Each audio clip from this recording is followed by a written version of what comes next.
Welcome to the NAPE YouTube site.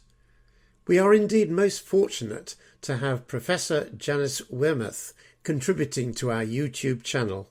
Now, this presentation was originally given by Janice at the NAPE National Conference last April. This introductory video by Janice sets the scene for SEND arrangements for schools in the United Kingdom. This is then followed by 3 videos in chronological order. That is, the Victorian era to the Second World War, post-World War II, and finally present-day arrangements in supporting children with special educational needs and/or disabilities. NAPE is delighted that Professor Janice Wearmouth, a national authority in special educational needs, has agreed to join our National Council.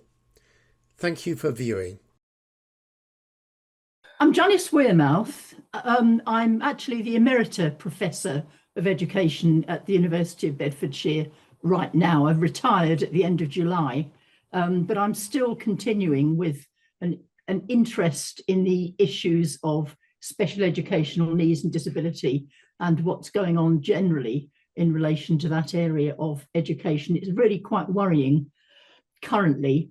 There are lots of well, we could say problems, we could say areas for development and enhancement. Anyway, what I'm going to talk about are, as it says on the screen here, issues in the development of the special sector in education. I think it's particularly important to think about the historical development because so much of the way in which young people who experience difficulties and barriers to learning and so on are treated in education in the way that they are commonly thought of by numbers of people, of course not everybody, but by numbers of people in schools and education generally, hark back, frankly, to historical ways of talking about people and viewing people and so on. So I want to have a look to some extent of the history of this area of education.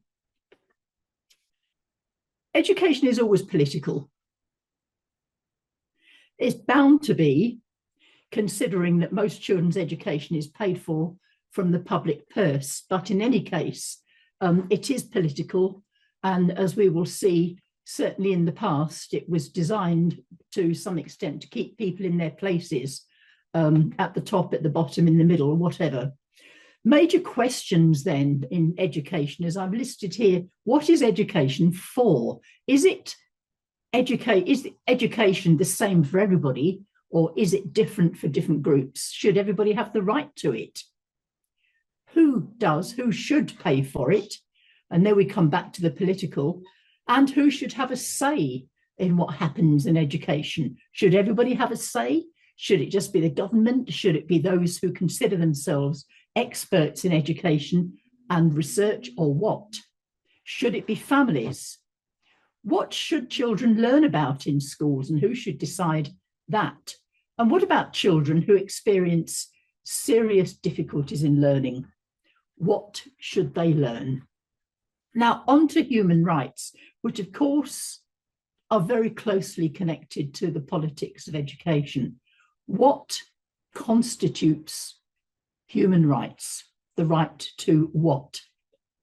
And does it matter? Who does it matter to? Does it matter?